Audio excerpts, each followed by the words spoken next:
안녕하세요.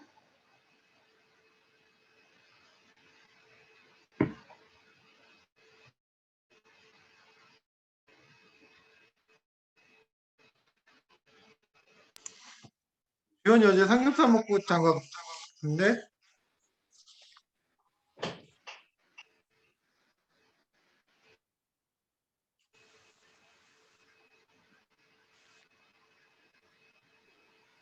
안녕하세요. 오드락 목공방의 바라쿠다 선호민이라고 합니다. 반갑습니다. 반갑습니다. 다른 분은 잘 안 보이는구나. 반갑습니다.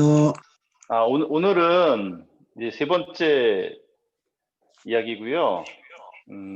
세 번째 이야기, 오늘 주제는 크게 이제 집성이란 타이틀을 가지고 진행을 해보겠습니다. 이 집성은 목공의 가장 이제 기본이 되고, 이제 여기서 이제 얼마큼 잘 하느냐에 따라서 나중에 그 제작을 할 때 그 중요한 그 품질적인 차이가 납니다. 이게 집성을 이제 왜 하냐면은 그 보통은 이제 큰 나무 자체를 구하기도 힘들고 또 가지고 있는 장비들이 큰 거를 가공하지 못할 장비의 어떠한 한계성 때문에 집성이란 걸 하게 되죠. 이러한 것들을. 집성을 하는 데 있어서 여기에 사용될 이제 본드와 이제 클램프란 장비가 있는데 요거에 대해서 좀 집중적으로 좀 이따가 장비들을 보면서 상세하게 좀 설명을 드리고, 이제 가장 기본적인 이제 집성을 왜 하느냐부터 간단하게 좀 설명을 드릴게요. 보통 저희가 이제 이만한 식탁을 이렇게 제작을 한다고 하면 이렇게 좀 위에는 상판같이 이제 넓은 판재가 필요하고, 근데 이러한 넓은 판재가 보통 750, 600 그 정도, 750, 700 정도 되는 그러한 판재를 사용을 하는데, 그 넓은 판재들을 구하기도 쉽지 않을 뿐더러 이거를 가공할 만한 장비가 없죠. 그래서 보통들은 이제 보통 자기가 보유하고 있는 수압대패라든가 자동대패의 사이즈에 맞춰서 보통 판재들을 보유하게 돼 있어요. 좀 넓은 장비를 보유하고 있으면 판재를 좀 넓은 걸 보유하면 좋고, 장비가 조금 있는 것들은 이게 판재를 좀 폭이 좁은 것들을 보유하고 있는 게 낫습니다. 그래서 이제 이러한 것들을 가지고 이제 수압대패와 자동대패 또는 이제 톱 가지고 테이블톱을 이용을 해서 원하는 각재들로 이렇게 만들어서 상판 가공을 한다거나, 아니면은 이러한 다리 부분에 보통 이제 55에서 한 60mm 정도의 두께들을 보통 다리 식탁이나 책상대 다리를 사용을 하는데, 이러한 각재들을 만들어냅니다. 이러한 각재들을 이렇게 만들어내죠. 이러한 것들을 만들어내는데, 특유의 저희가 사용하는 이런 나무들은 좀 이렇게 좀 가공이 되지 않은 나무들을 가지고 원하는 두께와 사이즈로 그거를 제작을 해요. 그래서 최초의 이 기준을 잡기 위한 것들이 저번에 설명드렸던 수압대패. 보통 우리 저희 그때 말씀드린 게 이제 총 이게 4면이 있는데, 이런 식으로 4면이 있는데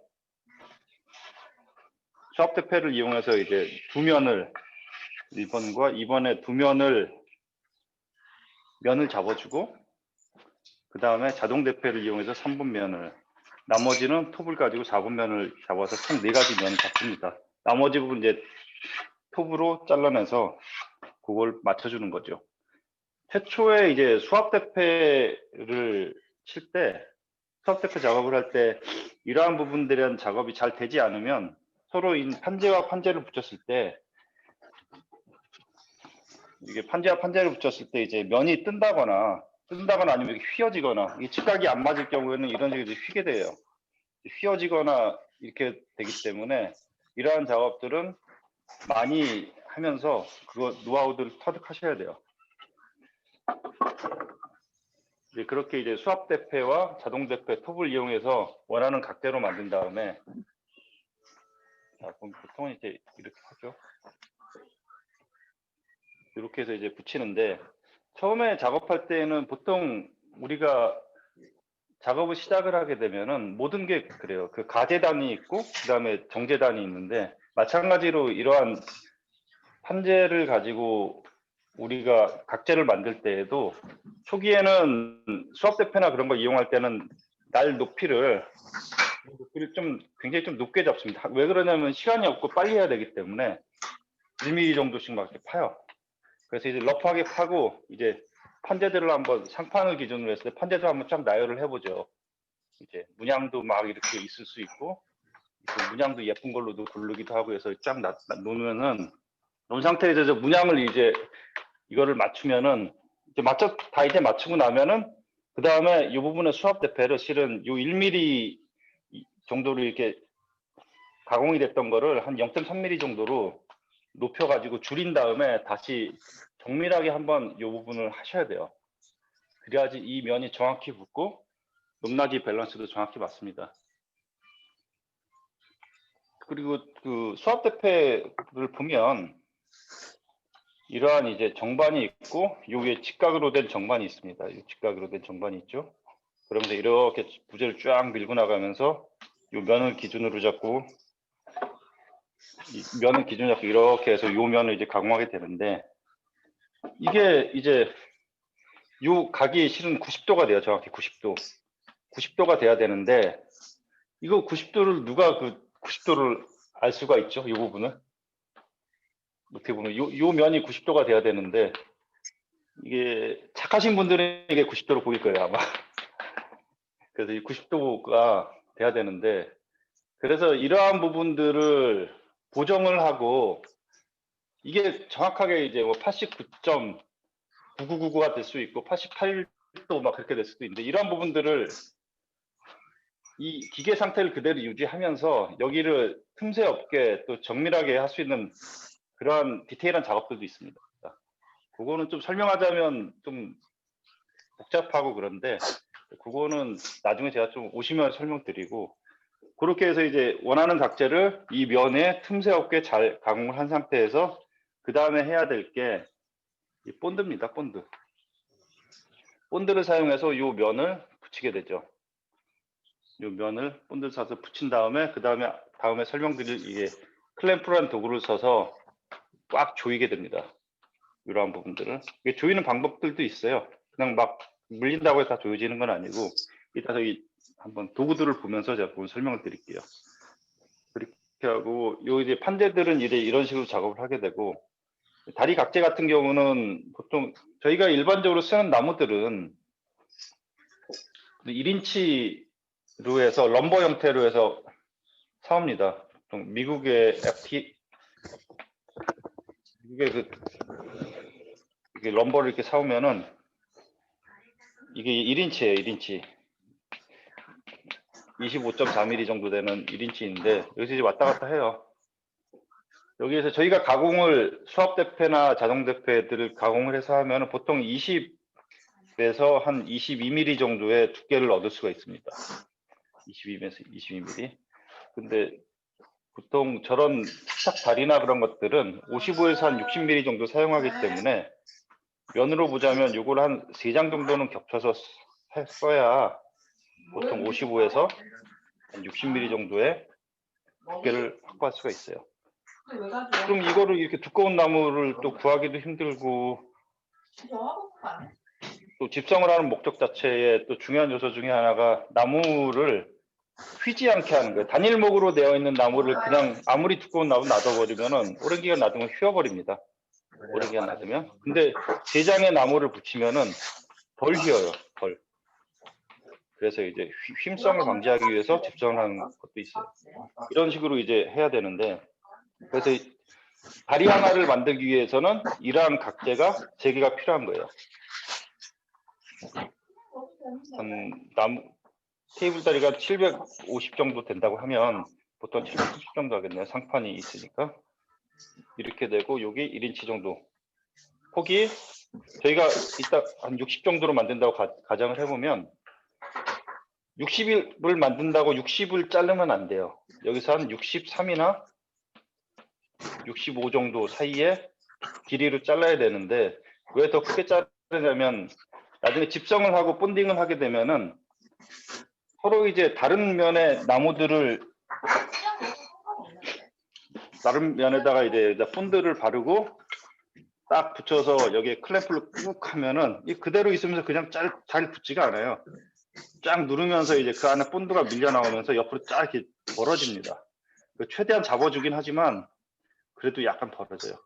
그러니까 집성을 한번 하고 나서 완전히 굳고 난 다음에 클램프를 풀고 나서 이걸 다시 한번 가공을 해야 돼요.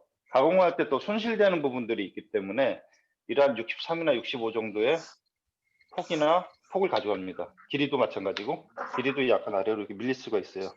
그러니까 이것도 730을 만들려면 740이나 50 정도로 해가지고 더 길게 약간의 가재단 형태의 나무로 가공을 한 다음에 해야 돼요. 그래서 보통 이렇게 면에 붙이는 게 있고 이번에 측면으로 붙여서 하는 집성이 있어요. 또 이렇게 이거는 이제 테이블 기준으로 이제 보통 그렇게 하고요.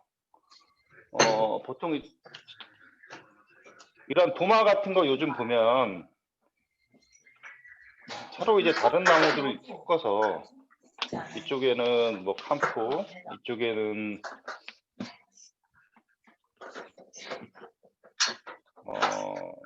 빨간 나무, 이쪽에는 까만 나무 이런 식으로 이제 붙여서 자기 원하는 모양대로 패턴을 떠서 만드는 이런 집성 도마도 요즘은 많이 하세요. 그래서 이러한 부분 때문에 집성을 하기도 합니다. 그런 거 보면 이제 그 목공을 하는 데 있어서 집성은 굉장히 중요한 요소 중에 하나라서 이거는 하실 때 잘 하셔야 돼요. 안 그러고 나면 뭐 거꾸로 많이 붙이기도 하고 그 표시도 잘 하셔야 되고 그러기 때문에 이러한 부분도 하셔야 됩니다. 집성을 하는데 저희가 이게 본드를 바르고 나중에 이게 클램핑을 꾹 하는데 여기서 제가 질문을 드릴게요. 이 수업 끝날 때 한번 정답을 아시는 분은 흔들어 주시면 선물이 또 있을 거예요. 뭐냐면 여기에다 이제 클램프를 꽉 조이게 되는데 그 클램프를 왜 조이는지에 대해서 설명을 해주시면 제가 선물 드리겠습니다. 아마 좀 목공하신 분들도 실은 잘 모르는 경우들이 많을 거예요. 왜 이 클램프를 꽉 조여야 되는지, 이게 얼마큼 조여야 되는지. 그래서 그건 이따 제가 문제를 그렇게 해서 답을 한번 이따 생각을 해보시고요. 일단은 전반적인 이제 집성에 관련돼서 그렇습니다. 이런 것들이 본드와 이제 클램프가 필수적이라. 그럼 장소를 이동해서 일단 본드와 클램프의 종류와 사용법에 대해서 간단히 좀 설명 좀 드릴게요.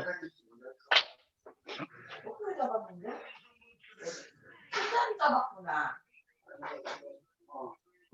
아유, 갈치면 큰일 날 뻔했네. 김영종님 음소거 좀 부탁할게요. 근데 그거 지금 해야 돼? 어렵다.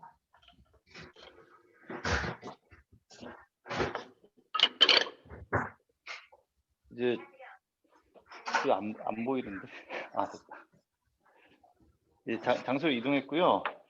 지금 요 앞에 보시면 각각 이제 본드 종류들이 있습니다. 지금 보면은 이제 고릴라 우드 글루, 뭐 글루가 본드랑 똑같은 겁니다. 이 고릴라 우드 글루. 또 우리나라 50에서 만든 205 본드. 또 이러한 이제 순간 접착제. 뒤에 뭐 231, 8835. 얘는 205. 얘는 록타이트 401. 막 숫자들이 이렇게 써 있어요.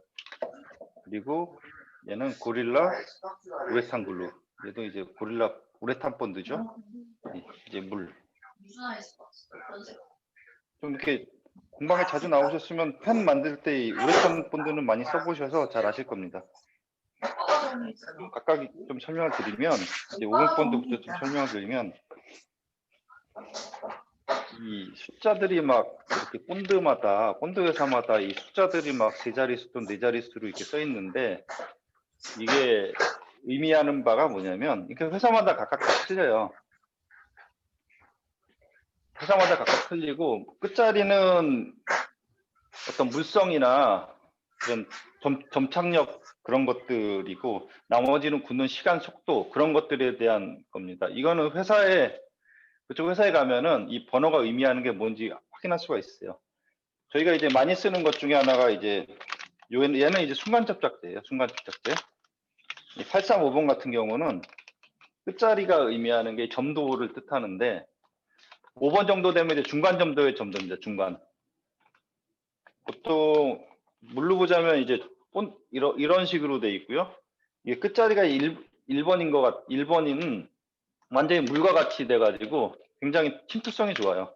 끝자리 1번. 031번도 같은 경우는 침투성이 좋아서 우리가 나무에 쓸 때 침투를 요하는 부분은 031번들을 사용하셔야 되고 일반적으로 너무 빨리 침투되거나 아니면 어떤 공간들을 막을 때에는 끝자리가 크면 클수록 점도가 진해집니다. 그래서 이제 9번까지 있는데 9번 정도 되면은 거의 조청 같아요. 막 끈적끈적하게. 보통 일반적으로 문구점에 파는 것들이 이제 5번 정도 수준이에요. 이렇게 이제 주로 이제 사용이 되고 록타이트도 마찬가지입니다. 그렇게 되고 이제 숫자들이 별 의미하는 게 그렇고 이 50 본드들은 일단 가격이 저렴합니다. 이게 용량이 800g이고 얘가 500g인데 가격은 이 고릴라 본드하고 10배 정도 차이가 나는 것 같아요. 지금 얘는 시중에 가면 2,000원 정도 50 본드를 구입을 하실 수 있고요. 보통 이제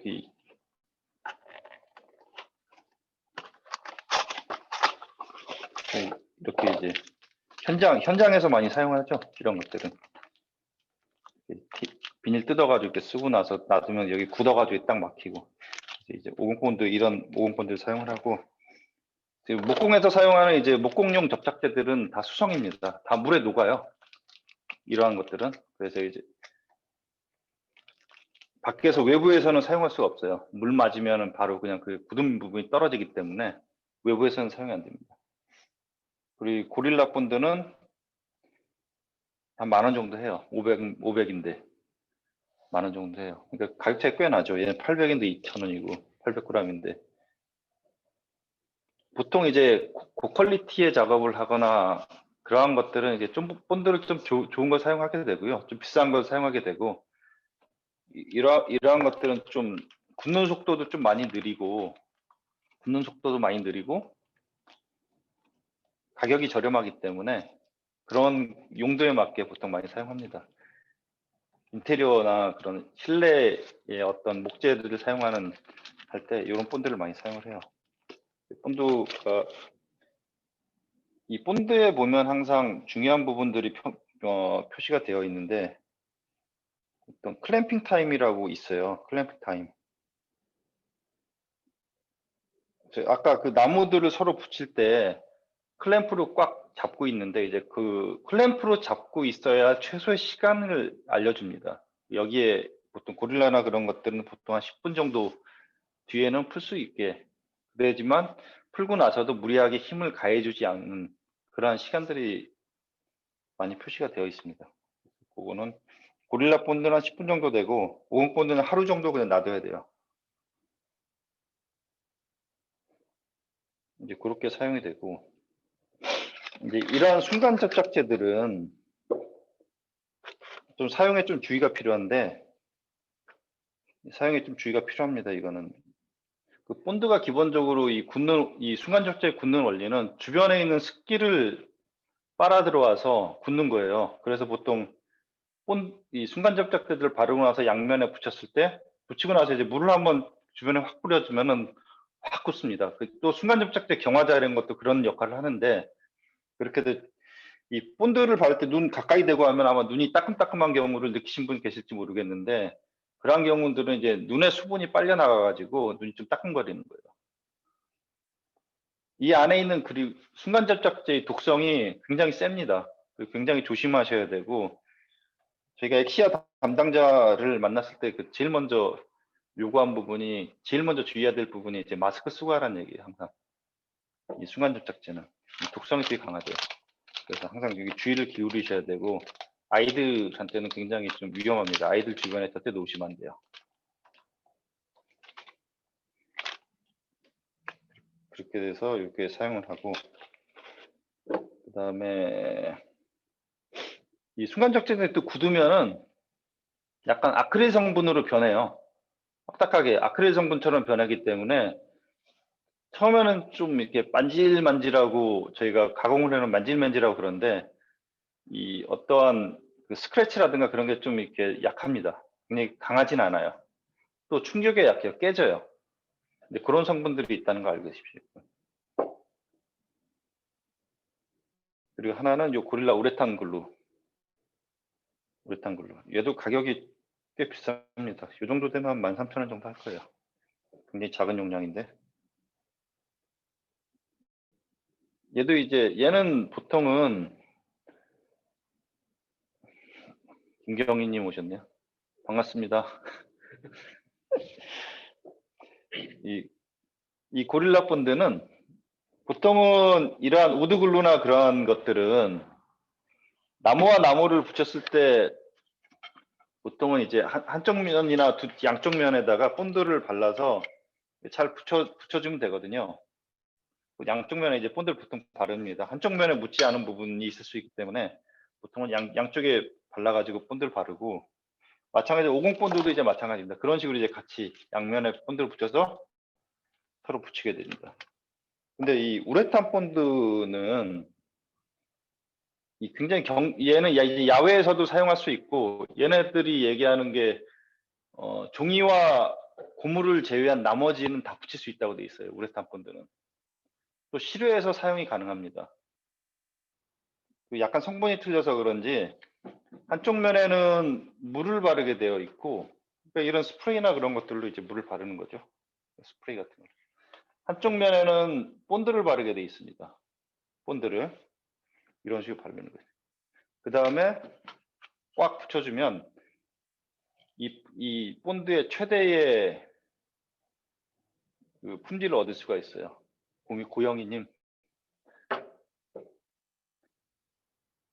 그래서 이 우레탄 글루는, 우레탄 본드들이 다 그래요. 한쪽 면에는 물을, 한쪽 면에는 본드를. 이건 일반적인 목공 본드와 전혀 틀립니다, 개념이.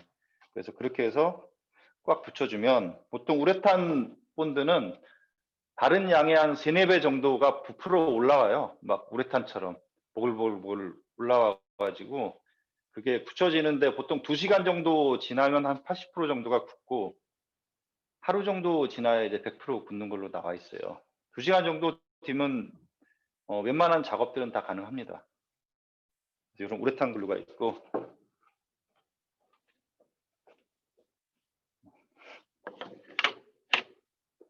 이따가 저희가 사용하게 될 본드는 이러한 이제 고릴라 본드, 우드글루 사용하겠습니다.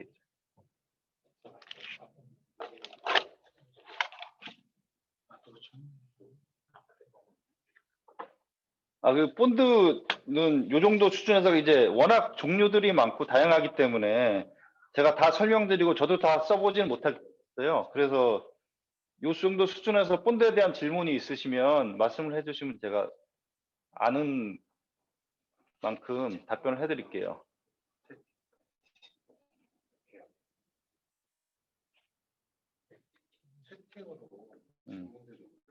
그러니까 채팅으로 질문을 해주시면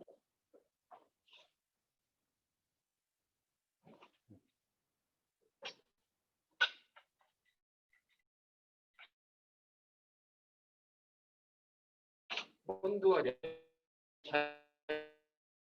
차이가 어떻게 되냐고 질문이.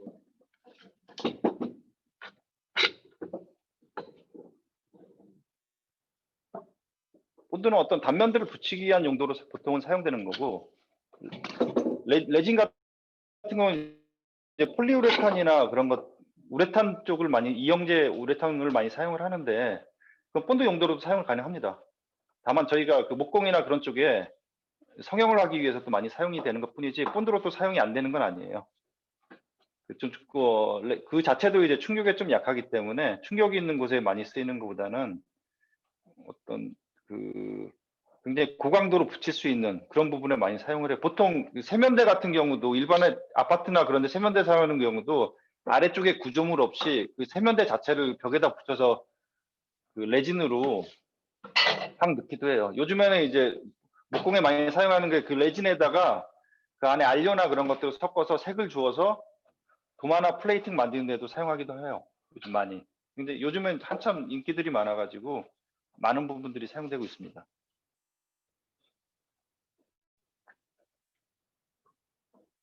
탱거를 만들 때 어떤 본드를 쓰냐 하는지도 궁금해요. 저희가 보통 사용하는 가장 기본적인 본드는 이 우드글루를 많이 씁니다. 우드글루. 이 우드글루. 캥거루 다음 주 초 정도에 발송을 해드릴 텐데요. 우드글루로 쬐그만 약병에 넣어서 같이 동봉될 거예요. 본드를 붙일 부분은 그렇게 많지는 않아서 조금만 살짝 붙이시고, 집에서는 클램프나 그런 게 없으니까 또 고무줄이나 그런 것들로 붙인 다음에 돌돌돌 해주시면 될 거예요. 그거는 이제 다음 주에 제작하기 전에 하면서 같이 설명을 좀 드릴게요.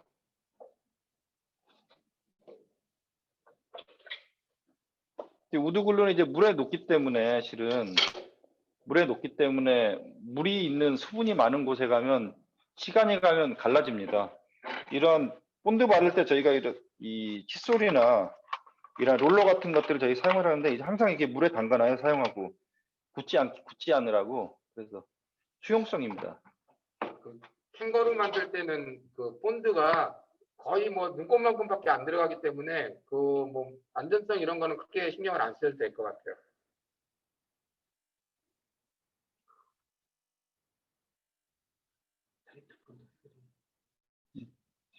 요즘에는 이 본드들이 요즘엔 도마를 많이 만드시잖아요. 그래서 원목 그 자체로만 하는 경우도 많고 보통 이게 집성해서 많이 사용을 하기도 하는데 그럼 집성할 때는 이 본드를 쓰는데 이거 어떻게 하냐?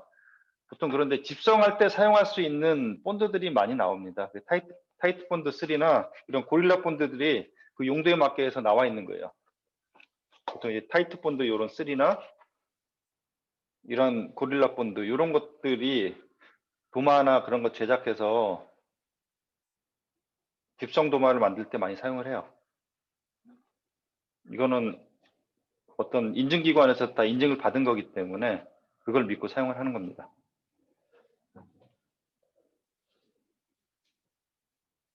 모두 대표적으로는 요 본드들이 가장 많이 사용을 하고 그럼 50 본드들은 안 되겠죠? 용도에 맞지 않으니까.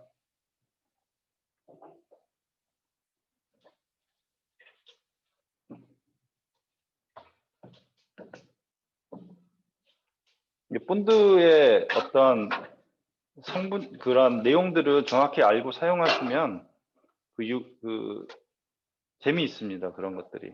그게. 자, 이제 별다른 질문이 없으시면 이제 본드는 이 정도로 정리를 하고 실은 워낙 많기 때문에 다 설명드릴 수가 없어요. 저도 사용을 해본 것만 해보지 다양한 종류를 그렇게 많이 사용할 기회도 없고 해서 이 정도 수준이 일반 목공방에서 가장 많이 사용하는 본드입니다. 그렇게 되고 이제 집성을 하기 위해서 가장 필요한 것 중에 하나가 이제 본드고 그 다음에 본드를 가지고 꽉 이게 집을 수 있는 그 클램프에 대해 좀 설명 좀 드릴게요. 클램프는 이제 종류가 여러 가지가 있어요. 클램프 이제 종류가 굉장히 여러 가지가 있는데 저희 공부에 좀 가장 많이 사용하는 이러한 것들은 이제 상판이나 다리 그런 것들 사용할 때 쓰는 이제 파이프 클램프라고 해요. 파이프 클램프. 이렇게 일반적인 이제 파이프를 가지고 이쪽에 이제 나사산을 내서 이런 클램프 도구를 써서 이렇게 만드는 겁니다.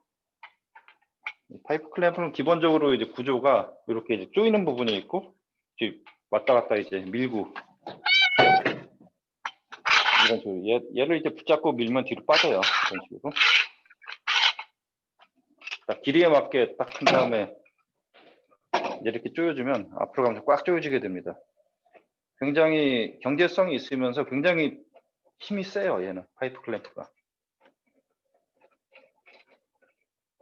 보통 클램프 할 때 돌리는 이 압착력은 자기 힘의 한 80% 정도만 돌리시면 돼요. 너무 무리하게 할 필요가 없고, 아까 제가 그 퀴즈 낸 것 중에 하나가 이 압착을 왜 하느냐에 이거든요.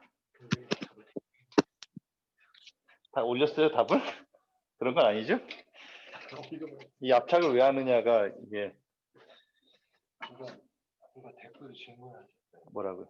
이거 클램프 압착을 왜 하시나요? 그래서 그거는 이따가 제가 퀴즈를 낸 거고, 이따 퀴즈 정답 나가니까 그때 아시면 될 거예요. 이미 정답 나왔어요. 다른 거나 있어요. 그래서 이제 이런 식으로 이제 압착을 합니다. 보통 이렇게. 이게 압착하는 힘은 한 80% 정도로 하고, 이런 이제 패드를 보통 대죠. 나무 쪽에 닿는 부분들이 손상이 되지 않게 하기 위해서 패드를 대거나 아니면 그쪽에서 나무나 그 쇠를 대기도 하는데, 이런 식으로 하고 이 부분을 눌러서 앞뒤로 왔다 갔다 합니다. 이런 식으로 이제 꽤 많은 힘을 요할 때는 이런 파이프 클램프를 써요. 좀 무겁긴 하죠. 그래서 임시로 고정하거나 아니면 일반적인 그 할 때에는 이런 퀵 클램프들을 사용합니다. 얘는 좀 가벼워요. 가볍죠. 그리고 또 왔다 갔다 할 때는 이 핸들을 누르고 앞으로 밀거나 뒤로 밀면 돼요. 저희가 가공을 할 때 손쉽게 그것들 부재를 고정하기 위해서 사용하는 할 때에는 이런 식으로 자 밑에 가공을 하고 이 핸들을 펴서 락장치를 풀고 아래 쭉 내린 다음에 이런 식으로 눌러주기만 하면 됩니다. 이런 식으로 단단하게 고정이 돼요. 지금 이 정도 되면 이렇게 이 상태에서 다른 가공을 하면 되는 거죠. 풀릴 때는 이 락장치를 풀고 그러면 쭉 봅니다. 이제 퀵클램프입니다. 종류가 퀵클램프. 이제 회사마다 종류가 여러 가지. 대표적으로 이제 큰 회사 중에 이 어윈이라는 회사가 퀵클램프를 많이 쓰고, 요즘에는 이 디월트나 그런 데서도 많이 나와요. 이런 식으로. 이런 뭐 중국산 제품들도 이렇게 나와 있고. 이렇게 이제 퀵클램프들을 사용하고, 이제 큰 거나 작은 거를 사용할 때 이제 퀵클램프들을 많이 사용을 하고, 또 이렇게 이제 핸들 형태의 쬐그만 클램프들도 있습니다. 쬐그만 부재나 작업 테이블을 위해 뭘 고정할 때 많이 사용을 하고요. 레버로 돌려가지고 사용하는 클램프죠. 이런 것들은 이렇게 꽉 조이는 거죠. 왔다 갔다 할 때는 이렇게 약간 틀어져서 이제 꽉 조여지면 이렇게 더 이상 내려가지 않는 그런 구조를 가지고 있는 클램프입니다. 보통 이렇게 이런 식으로 조이는 거예요. 이렇게 꽉 이런 식으로 꽉 조여지죠. 이러면은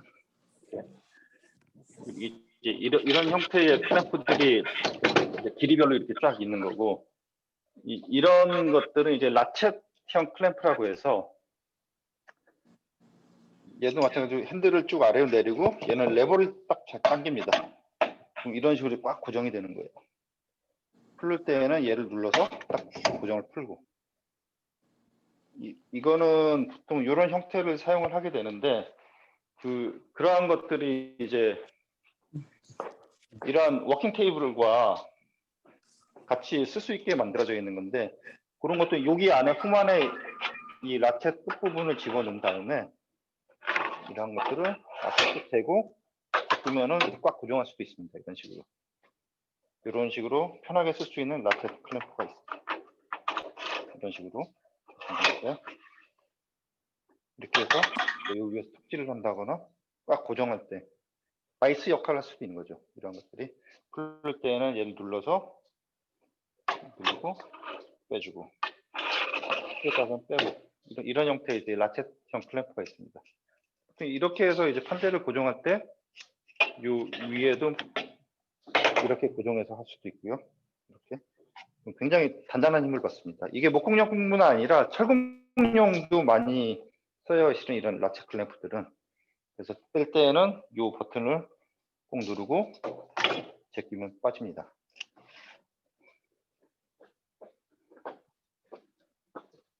마찬가지로 요새 이런 이제 라텍스형 클램프가 있고 그 얘는 이제 미니 바클램프 형태로 조금조금한 것들을 여러 형태로 조일 때 많이 사용을 해요. 이런 것들도 눌러서 이제 앞뒤로 빼서 할 수 있고, 얘는 이제 C형 클램프인데 이것도 사이즈에 따라서 4인치, 5인치 굉장히 많은데 이러한 것들은 이 밴딩을 하거나 여러 장을 붙였을 때 많이 사용을 하거든요. 이러한 이렇게 둥그런 걸 밴딩을 할 때는 여러 개 이렇게 붙여가지고 할 때 그럴 때 이제 많이 사용을 합니다. 많은 힘을 받질 않지만 많은 거를 사용할 때는 이런 C형 클램프들을 사용을 해요. 그리고 요거는 집게형 클램프예요. 이런 식으로 임시로 살짝 고정을 할 때 많이 쓰는 클램프인데 이렇게 놓고 꽉 누르고 그럼 꽉 고정이 되죠. 그다음에 풀을 때는 이 버튼을 눌러서 풀고 집게형으로 된 것도 있고 이런 형태의 클램프도 있습니다. 이번에 목공대회 나갈 때 이게 상당히 많은 역할을 했었는데 원하는 두께에 맞춰가지고 조절은 이 레버로 합니다. 이 레버로 돌리면은 움직임이 모르겠는데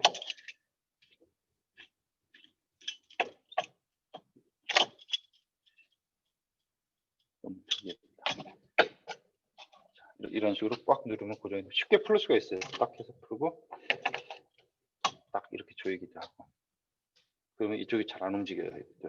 자, 이런 식으로 이런 형태의 클램프 그러니까 형태나 종류에 따라서 이게 다양한 것들이 많이 있습니다. 보통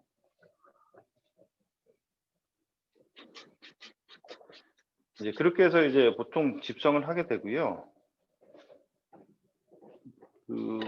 지금 이제 몇 가지 저희 공방에 있는 몇 가지 클램프에 대해 좀 소개를 드렸는데 또 여기서 또 다른 질문이 있으신가요? 없어요. 질문 있으시면 말씀을 해주시면 궁금했던 거라든가 제가 알려드리겠습니다. 아는 만큼. 클램프 보관은 어떻게 하는 게 제 비춰주시죠. 조인 상태로 놔둬도 돼요. 조임 상태를 놔둬도 되고요. 저렇게 클램프 보관대를 만들어서 습기가 차지 않는 곳에 보관하시는 게 좋습니다. 왔다 갔다 하고 자주 움직이는 부분들은 본드나 그러한 것들이 묻을 수 있으니까 그런 것들을 잘 제거를 해주셔야 돼요.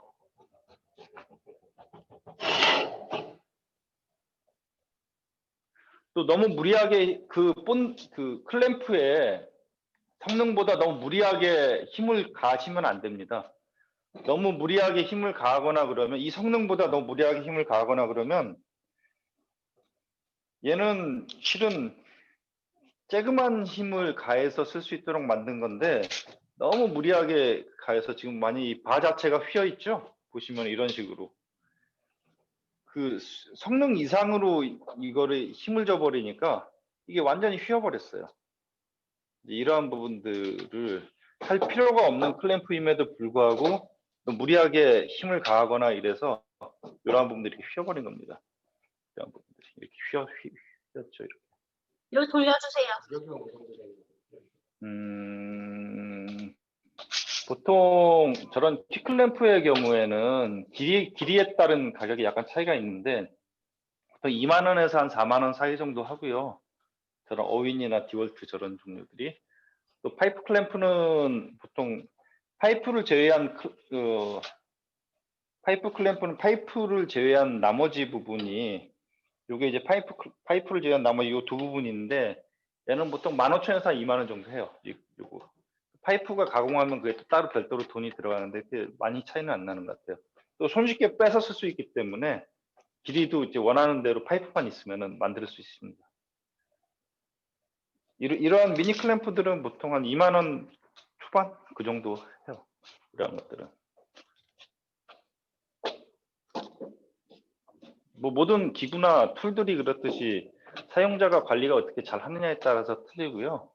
사용 후 본드나 그런 것들이 항상 묻거나 계속 남아있으면 파이프 같은 데 남아있거나 그러면 왔다 갔다 하는데 이러한 것들이 저항을 주기 때문에 자 걸립니다. 이러한 것들을 사용하고 나서 실은 잘 딱 닦아놓고 해야 되는데 여럿이 사용하는 공방은 이런 관리들이 쉽게 안 돼요. 자, 그래서 이러한 것들 다 얘가 이제 왔다 갔다 하는데 이게 걸림돌이 많이 되죠. 이러한 것들.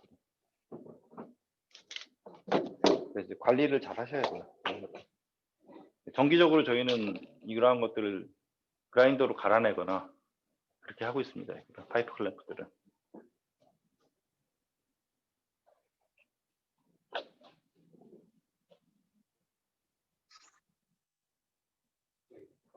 예. 그러면 지금 집성은 제가 좀 간단하게 설명을 아까 드렸었고, 이제 집성을 이제 간단하게 한번 해보겠습니다. 오늘은 어떤 걸 할 거냐면,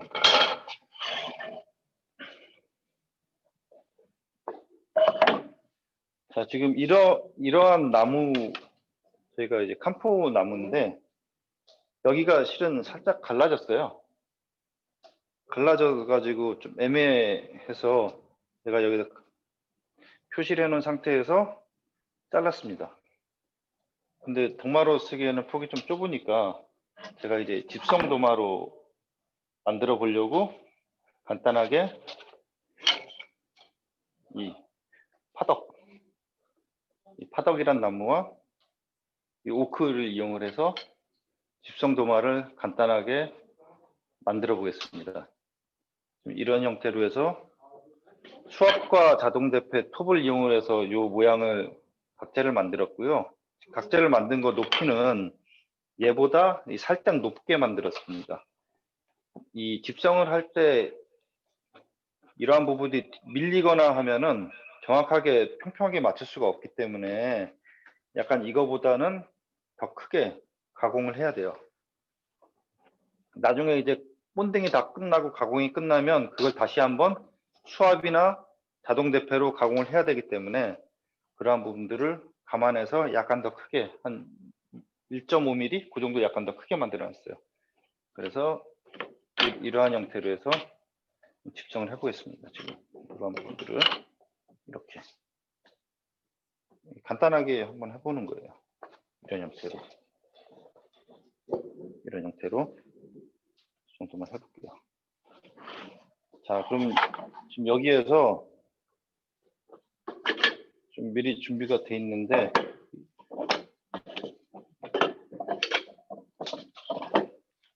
이제 만들 부분은 지금은 이제 파이프 클램프를 이용을 해서 집성 도마를 해보겠습니다. 우선 지금은 가공은 다 돼 있기 때문에 본드를 발라야 되는데 지금 요 면 자체가 본드 바를 부분 요 면과 요 면 세 면이에요. 그래서 본드를 이런 식으로 놓고 본드를 바르고 있습니다. 저희가 이제 사용할 거는 타이즈 본드 3 이 본드를 사용해서 김근태님 입장하셨습니다.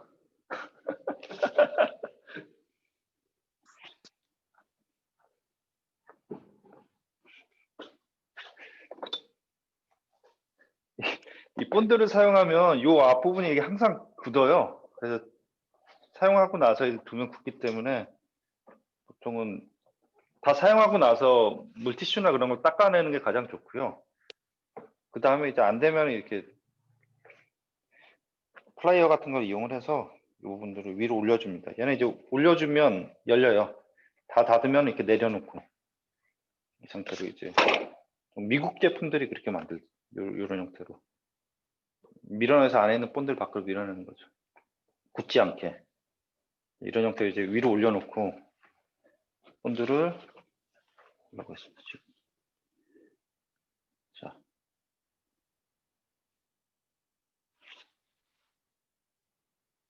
충분히 발라줍니다. 충분히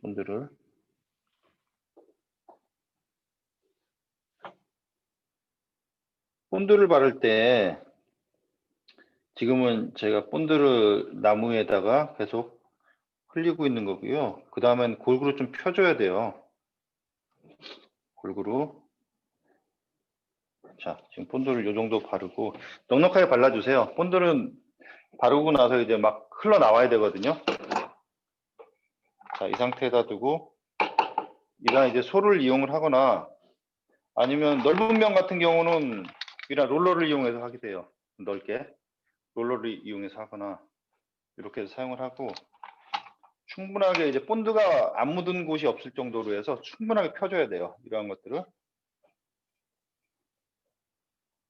이 제가 꾸불꾸불하게 본드를 흘린 것도 이 넓은 면을 바르기 위해서 일부러 꾸불꾸불하게 한 거예요. 한쪽으로 길게 한 게 아니라. 자, 이런 형태로 해서 계속 펴줍니다. 이렇게. 약간 식초 냄새 같은 그런 냄새가 나요. 살짝. 자, 이런 식으로 펴주고, 또 펴줍니다. 네. 이런 식으로 잘 펴주셔야 돼요. 클램프 한다고 다 붙는 게 아니라 잘 펴줘서 이 안에 있는 공기층들이 있지 않게, 없게 잘 펴줍니다.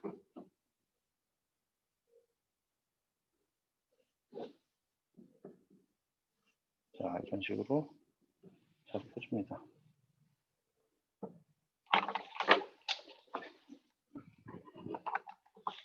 자, 편 상태에서 예, 자, 바닥면을 기준으로 맞춰볼게요. 여기 아래쪽으로 내려가니까 이렇게 하고 얘도 이렇게. 자, 이 상태로 두고 지금 상태는 이 상태로 돼 있고 저희가 이쪽으로 붙여보겠습니다. 파이프 클램프를 쭉 해서 보통 클램프 할 때 중요한 게 이 끝부분이에요. 양쪽 끝부분. 끝부분에 대한 클램프가 정확하게 돼야지 이 중간 정도에 이렇게 되면은 나중에 이 끝부분이 벌어져서 늘 수가 있어요. 이 끝부분이 가장 중요하고 그 다음에 아래쪽입니다. 그 또 아래쪽에 할 때 클램프를 할 때 이 파이프와 이 면에 이 간격이 없게 꽉 눌러 주셔야 돼요. 안 그러면은 위로 올라가거나 이런 식으로 배가 질 수가 있어요. 이런 식으로. 그러니까 이 아래도 보시면서 빨리 하는 게 중요한 게 보통 4분에서 5분 사이에 하면 되거든요. 그게 뭐 부족한 시간은 아니라서. 그래서 클램프를 할 때 너무 많은 양을 막 도마 만든다고 10개씩 해놓고 본드 10개씩 다 발라버리고 하면은 4, 5분 정도 대기 시간이 있더라도 이렇게 다 굳어버리기 때문에 적당한 양을 가지고 클램프를 하셔야 돼요, 할 때. 그래서 이렇게 해놓은 다음에 클램프를 합니다. 클램프를 조금씩 보시면서 하셔야 돼요. 이렇게.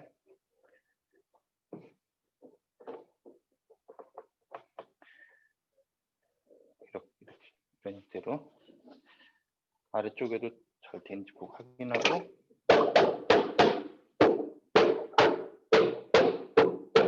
이게 한쪽 방향에다만 지금 클램프 3곳을 했는데 반대로 해야겠네. 이게 손잡이가 안 들어갈 것 같아서 이 너무 한쪽 방향에다 하면 이렇게 올라올 수가 있기 때문에 반대쪽 위쪽에도 2개를 더 해보겠습니다. 자, 얘를 넣고 이런 식으로 하고 클램프를 잘 조여줍니다. 이 클램프를 보통 이렇게 할 때 지금은 요 면이 좁고 이래서 그런데 클램프를 할 때 2개 만나면서 약간 우리가 원했던 것보다 약간 비껴나게 돼요. 물이 가면서 또 이 안에 있는 공기가 나오게 되면서 이게 틀어져요. 이렇게 살짝. 그러한 것들이 2에서 한 3mm 정도의 여유를 두게 가재단을 더 크게 해야 되는 이유 중에 하나이고 클램프를 하는 이유입니다. 이 안에는 공기와 물 때문에 미끄러져 나오는 것. 그래서 이 클램프를 너무 무리하게 세게 할 이유도 없고 적정하게만 해도 충분하다는 겁니다. 이런 식으로 골고루 조금씩 해줍니다. 밑에 이제 그 부분이 빈 곳이 있는지 없는지 정확하게 이제 확인하면서 클램프 할 때 잘 하셔야 돼요. 됐죠? 보통 타이트 본드도 고릴라랑 비슷할 겁니다. 이게 얘는 이제 방수가 되네요. 워터프루프로 돼서 방수가 되고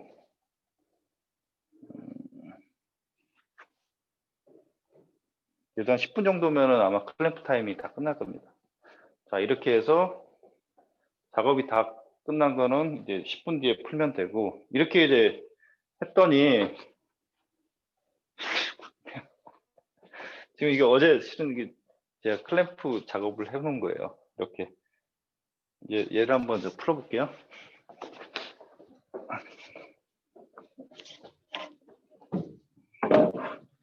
자, 지금 동일한 방법으로 모양만 틀렸지 똑같은 작업을 한 겁니다. 자, 이렇게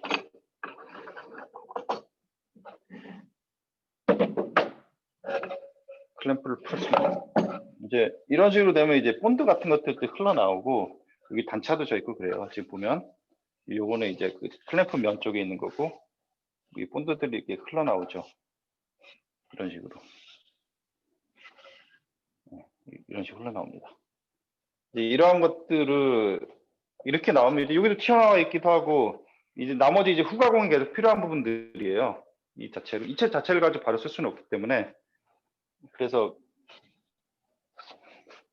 장비 쓰긴 하는데, 얘를 실은 장비에 바로 넣고 하면은 안 되는 게, 이 본드 자체가 굉장히 좀 딱딱해져서 장비에 들어가거나 그러면 수압이나 자동 대패 날 같은 데 부딪히게 되면 날도 손상될 수 있고, 날 사이에 이런 것들 끼어요.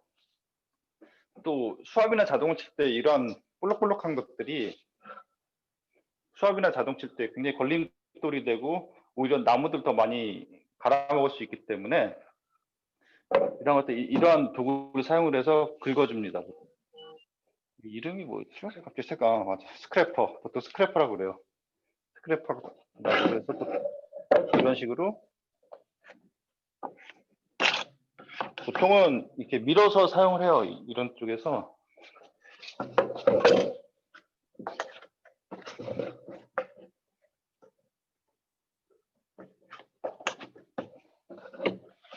자, 이렇게 잡고.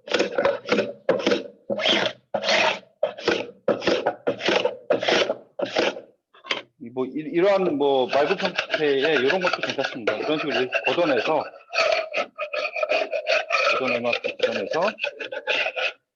스크래퍼로 스크래프를 하면 됩니다.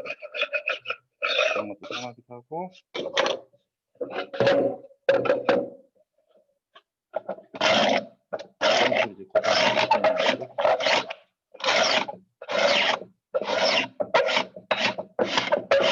이런 식으로.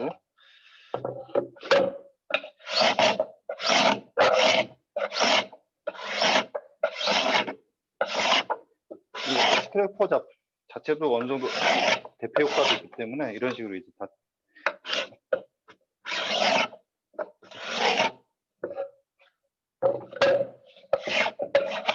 이러한 이 까만 부분은 파이프 클램프에서 묻어 나오는 것들이에요. 그래서 좀 이렇게 디테일하게 작업하시는 목수들은 보면 이 클램프 할 때 여기에다가 종이 테이프 같은 걸 발라요. 묻어나기 때문에 이 제품 자체에다 종이 테이프를 바른 다음에 합니다.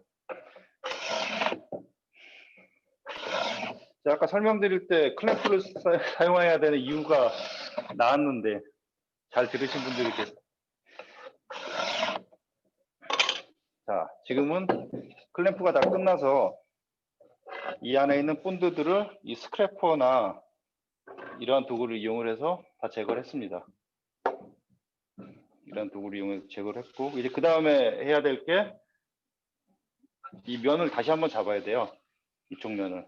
그래서 이제 수압 대패와 자동 대패를 잡고 이 끝부분 남은 부분을 톱으로 잘라내겠습니다. 이 부분을. 자, 그러면 수압 대패로 한번 가볼까요?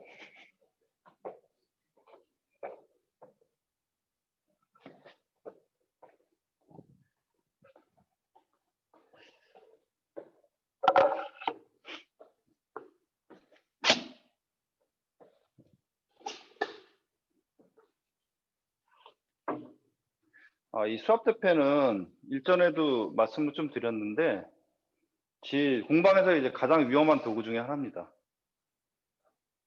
소음과 정밀하게 이용을 해야 되고, 보통 이제 이러한 날들이 이 블레이드가 있는데 이게 이제 회전을 하면서 여기를 깎게 되는 거예요. 이 정반이란 면을 기준으로 해서 회전을 하면 굉장히 고속 회전을 하면서 깎게 되는데 여기에서 사용할 때는 절대로 장갑을 끼시면 안 돼요. 장갑이나 그런 목장갑이나 그런 거 끼게 되면 이 안에 말려 들어가면 장갑만 긁혀나가거나 살짝 손만 다치면은 나중에 뭐 그렇게 되면 안 되겠지만 어느 정도의 회복이 가능한데 장갑이 같이 빨려 들어가는 순간 손이 같이 들어가면은 그때 굉장히 좀 큰 사고가 발생될 수 있기 때문에 절대로 장갑을 끼거나 또 너무 건조한 손으로 하시면 안 됩니다. 이게 밀다가 미끄러질 수가 있기 때문에 절대로 건조한 손으로 하시면 안 돼요. 그래서 보통은 손으로만 하는 게 아니라 이러한 밀대를 이용을 해서 작업을 하면 됩니다. 이러한 밀대는 밖에 이제 밑에 패드가 공방에서 만든 건데 사포로 이용이 돼서 밀리지 않게 해놨고 이런 식으로 잡고 또 하나는 마찬가지로 이렇게 두 개 같이 이렇게 잡고 하죠. 이런 식으로. 그렇죠. 밑에 정반을 기준으로 해서 수압 대표를 하고 또 요 직각 펜스는 항상 이 직각을 잡을 수 있도록 요 레버를 이용해서 잘 조절하셔야 돼요. 지금 상태는 잘 맞춰져 있는 것 같아요. 자, 아까 맞춰놨기 때문에 자, 이 상태로 놓고 한번 수압 대표를 해보겠습니다. 전원을 켜고 절대로 이 바닥이나 그런 것도 미끄러움이 없는지 확인을 하셔야 돼요. 이게 하다가 넘어지거나 미끄러지면 크게 다쳐요. 항상 조심해야 되는 기계이고 전문적으로 숙련을 받은 사람한테 교육을 받은 다음에 사용하지 않은 사람들은 꼭 하셔야 됩니다. 자, 한번 해보겠습니다. 자.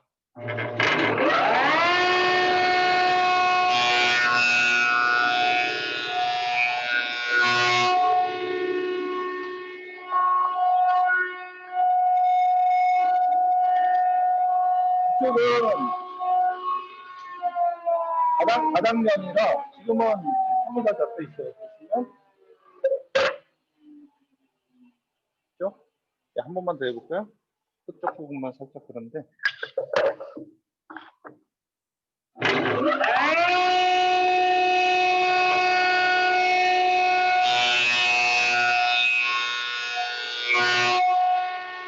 자, 여기 보시면은 측면에 보시면은 이 정반과 이 나무에 간격이 없이 가공이 잘 된 겁니다.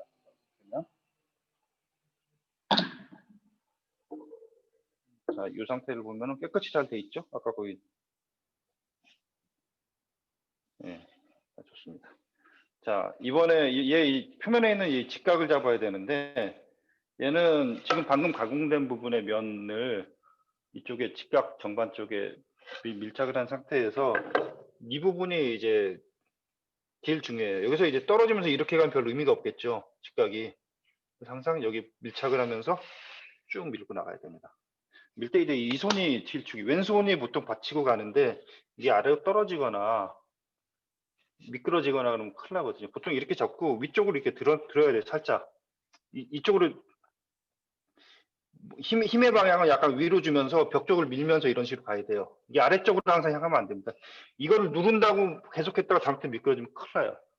그래서 보통 잡고 힘의 방향 약간 살짝 위로 주고 얘를 밀면서 이쪽에서 아래로 살짝만 주면 충분히 돼요. 이게 바쁘다고 아니면 몰라서 그렇게 다치면 경우가 있기 때문에 지금 보면은 이쪽에 보면 이렇게 틈이 보이잖아요. 이런 경우에는 평이 안 맞은 거예요. 지금 이 자체가 나무가 보이시죠? 예. 자, 이 상태에서 한번 수압 됐죠.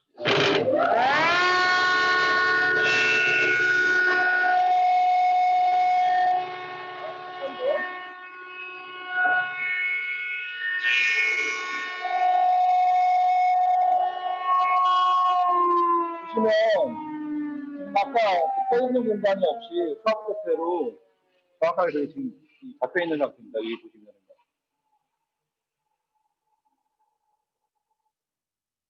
자, 지금은 얘는 뭐 도마기 때문에 실은 여기와 여기를 잘라서 여기에 정확하게 맞춰줘야 되는데 그럴 필요가 없는 거기 때문에 이쪽 면도 그냥 수압으로 쳐보겠습니다.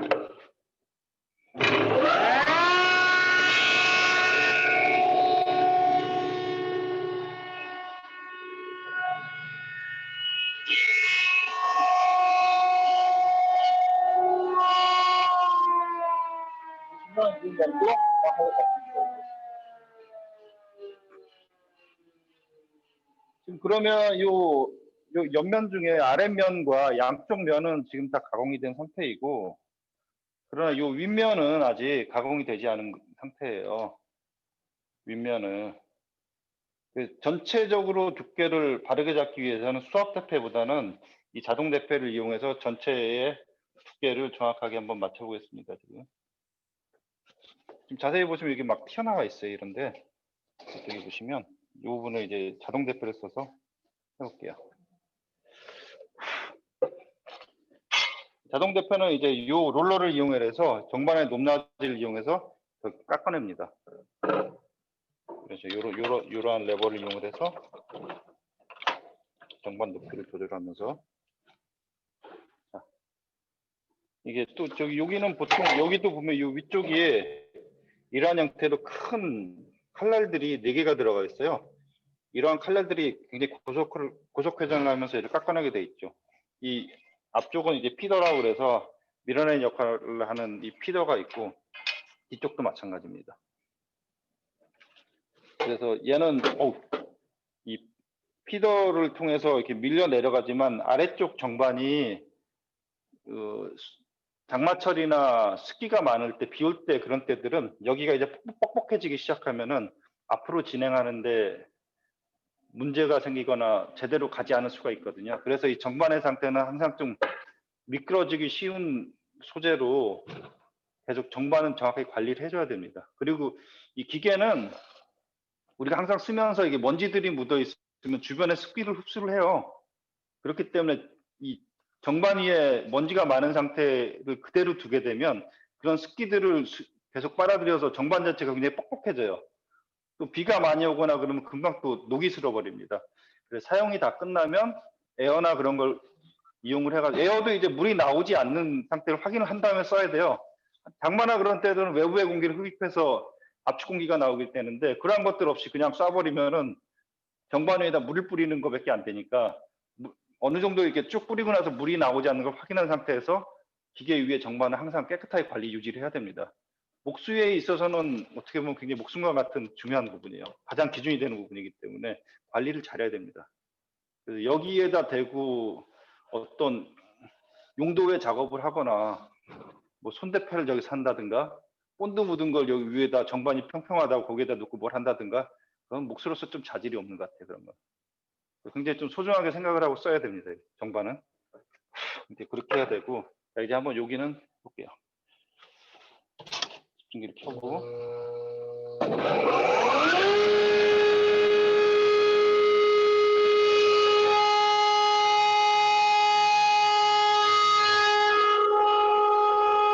약간씩 닦여나가기 시작했어요. 다시 한번 더.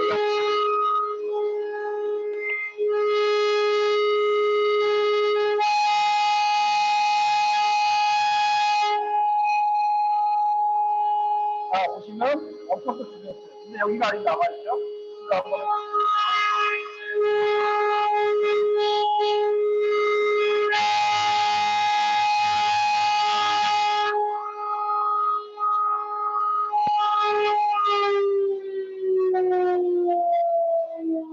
자, 지금 보시면 아까 그 부분들이 깨끗하게 잘 가공이 되어 있습니다. 보면 앞뒤, 측면, 요 정도 아주 훌륭하게 잘 되어 있네요.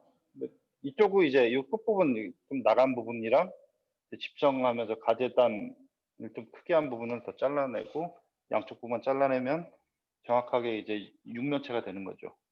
자, 이 부분은 제가 이제 이 패널소, 보통 이제 횡절기라고 합니다. 횡절기를 가지고 커팅을 하고 해보겠습니다. 자, 지금 원하는 길이를 자르고, 저 집중기, 자, 이 상태에다 놓고 전원을 켜고,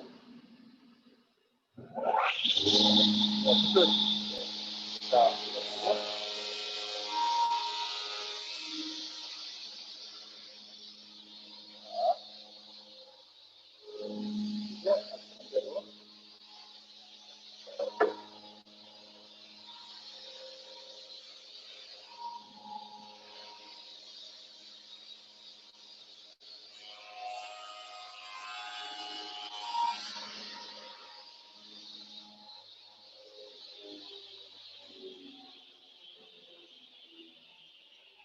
자, 보시면 아까 정리되지 않은 면들이 지금 깔끔하게 정리가 됐어요. 이 상태에서 보시면. 자, 여기 보시면 단면들이 이렇게 돼 있죠. 잘린 단면들이. 잘 잘렸습니다. 여기.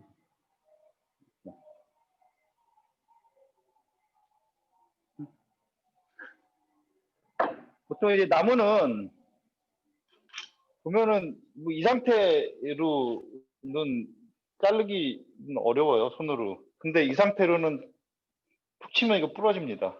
뭐 보면 이런 집성된 부분들도 실은 손으로 하면은 이렇게 뚝 부러요. 이러한 부분들이 이렇게 보이시죠? 네.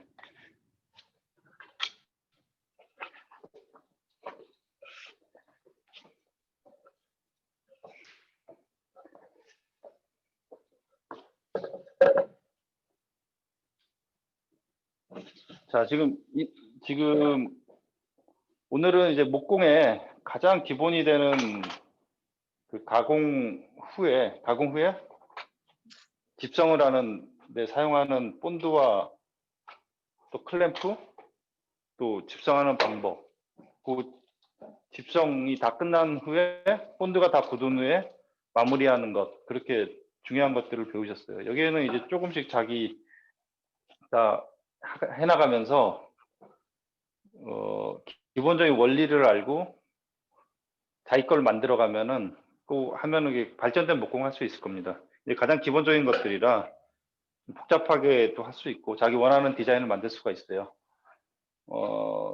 그러면 아까 제가 서두에 한번 말씀드렸던 질문 중에 클램프를 왜 사용하는지에 대해서 지금 채팅으로 댓글을 해서 정답을 보내주신 두 분한테 고마를 선물로 드리겠습니다. 오늘 만든 거. 지금 바로 주시면 돼요. 채팅으로. 제가 아까 두 가지 사항이 나왔었는데 제가 설명드린 것 중에 클램프를 왜 하는지. 운영진은 쉬겠습니다. 끝나고 집성 만들기 한번 했으면 좋겠다고. 아, 예. 운영진들과 잘 협의해 보겠습니다.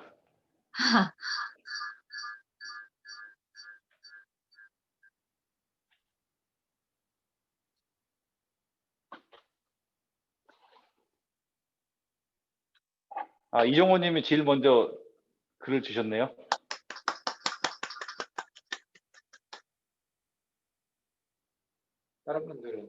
다른 분들은 없으시네. 도마가 2개 있는데 얘도 하나 더 있어요. 지금 클램프 하고 있는 도마.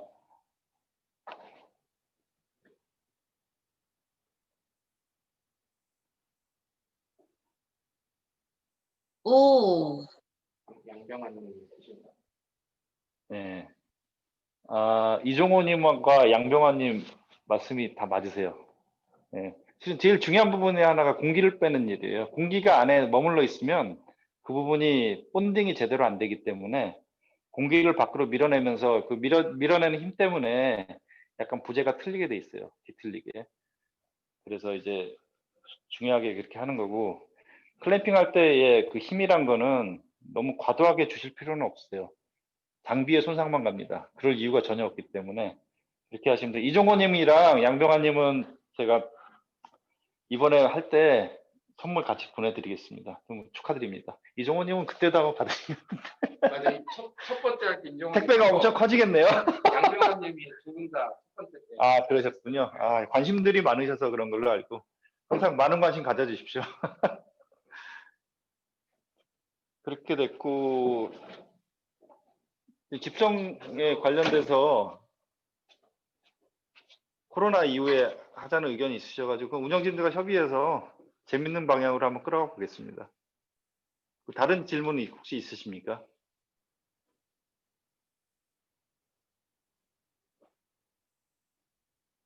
또 더 필요하거나 앞으로 한 2달간에 9주 아직 남았잖아요. 다음 주는 이제 캥거루 만드는 거 저희가 실습하면서 만들어 볼 거고요. 거기도 이제 재미있는 이벤트가 좀 있어요. 그러니까 이렇게 재밌는 이벤트가 있기 때문에 그 이벤트에도 물론 선물이 있겠죠. 다음 주에는 그거 하고 나머지 이제 8주 정도가 남아 있는데 좀 이런 건 했으면 좋겠다.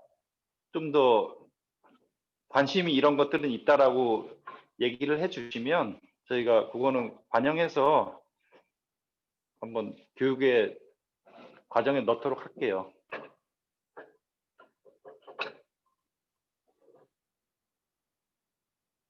강병환님 아이들이 캥거루 엄청 기다리고 있더라고요. 캥거루가 가공이 되게 잘 된 것 같아요. 되게 예쁘더라고요. 기대하셔도 좋을 것 같아요. 되게.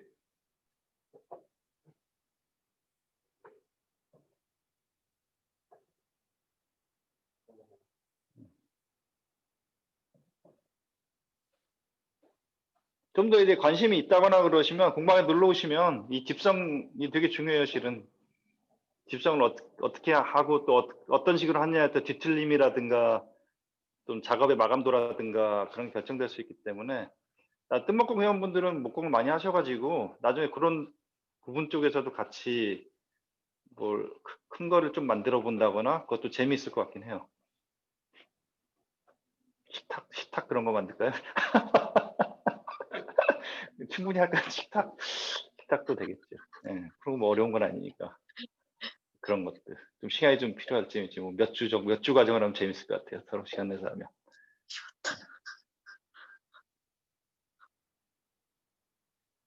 예, 이제 뭐 다른 의견 없으시면 나중에라도 뜬목공 운영진 분들한테 의견을 주시면은 적극 반영을 하겠습니다.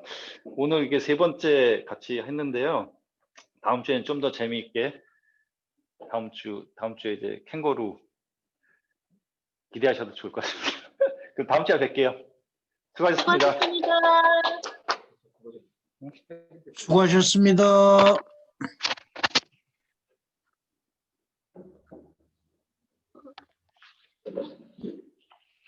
네, 저희 오늘 교육은 이걸로 마무리가 됐는데요.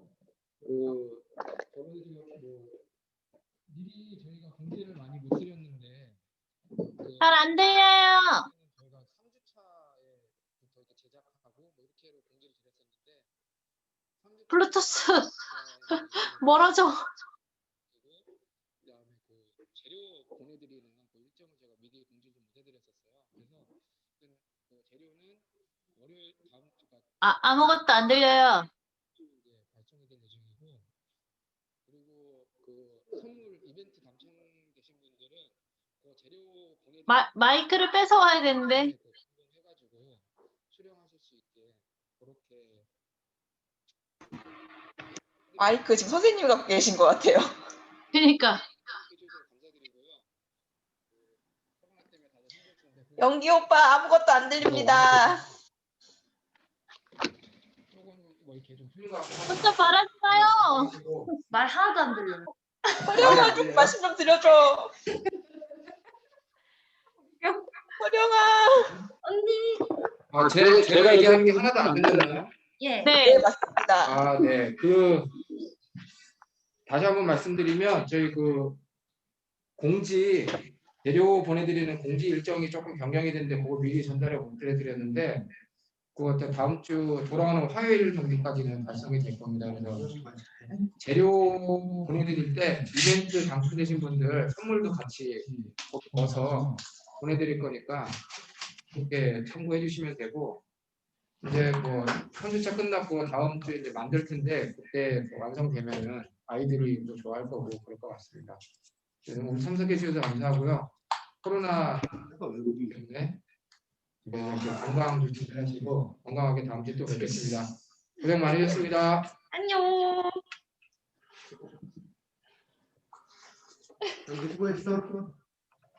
수고하셨습니다. 맞습니다. 나가야겠다. 기록되고 있는 거. 아.